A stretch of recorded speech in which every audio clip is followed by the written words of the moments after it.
ছাত্রদের ভিতরে যারা নেতৃত্ব দিয়েছে তাদেরও প্রপার অংশীদারিত্ব এই দলে নাই। সো কোনোভাবে এটাকে ছাত্রদের দল বলেন না, এটা ছাত্রদের দল না, এটা স্পেসিফিক একটা গ্রুপের দল।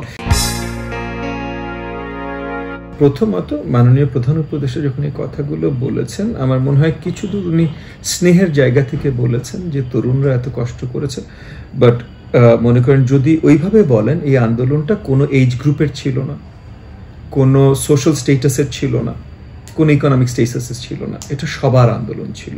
এই আন্দোলনে আমি নিজে যেমন কয়েকবার আহত হয়েছি, সম্মুখে থেকে রাজনৈতিক দল বলেন বা ইভেন ইউনিভার্সিটি ছাত্র, স্পেশালি প্রাইভেট বিশ্ববিদ্যালয়ের ছাত্র, তাদের সাথেও সম্মুখে থেকে আন্দোলনের সাথে জড়িত ছিলাম, অনেক ইসের শিকার হয়েছি। এবং এরকম আমি না ভাই, লক্ষ লক্ষ মানুষ হয়েছে, আমি জাস্ট বললাম যে আমিও হয়েছি, লক্ষ লক্ষ মানুষ হয়েছে। সো এই আন্দোলনটা কুক্ষিগত করার কারোরই কোনো উপায় নেই। সেটা এই ছাত্রর আন্দোলন বা রিকশাওয়ালার আন্দোলন বা শিক্ষকের আন্দোলন বা ব্যবসায়ীর আন্দোলন বা রাজনীতিবিদের আন্দোলন, কোনোটাই সত্যি না, এটা সবার ভাই আপামর বাংলাদেশের মানুষের আন্দোলন। সো এখানে এবং এই আন্দোলনে জয়লাভ করার পর যে অন্তর্বর্তীকালীন সরকার হয়েছে সেটাকেও মোটামুটি সবাই সাপোর্ট দিয়েছে। সো তাহলে উনাদেরকেও এই আপামর জনগণই এই দায়িত্বে বসিয়েছেন। তরুণরা পাশে ছিলেন, তার উদ্যমী ছিলেন। সো আদর স্নেহের সাথে মাননীয় প্রধান উপদেষ্টা, উনি একজন বয়োজ্যেষ্ঠ ব্যক্তি, অবভিয়াসলি উনি তরুণদের স্নেহই দেখাবেন। সো উনি স্নেহের সাথে এই কথাটা বলেছেন। বাট তাছাড়া মানে আপনি যদি একেবারে ক্রিটিক্যাল অ্যানালিসিস করতে যান এই কথাটা, তাহলে এই কথাটায় কোনো সত্যতা নেই। তার একই সাথে এই যে কোনো একটা ছোট এবং ছাত্ররাও, মানে এই যে এই গ্রুপটা যেটা আপনাকে বলছি যে এটা ছাত্রদের দল না, কিন্তু এটা বৈষম্য বিরোধী ছাত্র আন্দোলনে নেতৃত্ব দিয়েছে এরকম কিছু জনের দল। বৈষম্য বিরোধী ছাত্র আন্দোলনে বড়ভাবে এবং মানে আমি বলবো হয়তো সবচেয়ে বেশি শক্তিশালী ছিল হলো প্রাইভেট বিশ্ববিদ্যালয়, স্কুল, কলেজ এবং মাদ্রাসা। এরা হলো সবচেয়ে বড় শক্তিশালী ফোর্স ছিল, যে কোনো একটা ফোর্স হিসেবে যদি ধরি।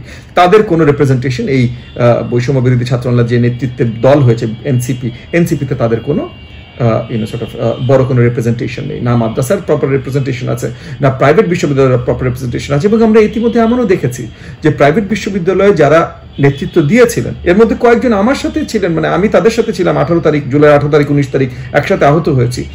তাদেরকে ঢাকা বিশ্ববিদ্যালয়ের ক্যাম্পাসে তারা যখন আওয়াজ তুলেছেন এই দলটা হবার আগে যে তাদেরকে কেন ওখানে জায়গা দেওয়া হচ্ছে না, তাদেরকে লাঞ্ছিত করা হয়েছে। সেরকম ঘটনাও ঘটেছে। সো তাহলে যারা আন্দোলনে নেতৃত্ব দিয়েছে, এবং এগেন লক্ষ লক্ষ, বাট ছাত্রদের ভিতরে যারা নেতৃত্ব দিয়েছে তাদেরও প্রপার অংশীদারিত্ব এই দলে নাই। সো কোনোভাবে এটাকে ছাত্রদের দল বলেন না, এটা ছাত্রদের দল না, এটা স্পেসিফিক একটা গ্রুপের দল। এগেন তারা গুরুত্বপূর্ণ গ্রুপ, তারা বড় অবদান রেখেছেন, সবকিছু ঠিক আছে, কিন্তু আপনি যদি বলেন সব ছাত্রদের, তাহলে এটা ভুল বলা হলো না, বড়ভাবে ভুল বলা হলো। সো সেই ভুলটা আমরা না করি। এবং এখন এই দল কি চায় না চায় এর সাথে তো জাতির কি প্রয়োজন সেটা নির্ণয় করা যাবে না। সেটা তো তাহলে আওয়ামী লীগ তো আরো বড় দল ছিল, তাহলে আওয়ামী লীগ কি চায় না চায় দিয়ে তো জাতি কি চায় নির্ণয় করা যায়, বা আওয়ামী লীগ ভুলে যান, ওটা বাতিল দল। এখন বিএনপি তো আরো অনেক বড় দল, তাহলে বিএনপি কি চায় না চায় তা দিয়ে তো নির্ণয় করা উচিত। এগুলো নিয়ে মানে তাদেরকে ফান্ড কে দিচ্ছে, বসুন্ধরা গ্রুপ, এগুলো নিয়ে যেহেতু আমার কাছে সঠিক কোনো তথ্য নেই, এগুলো নিয়ে আমি আলোচনা করতে পারি না।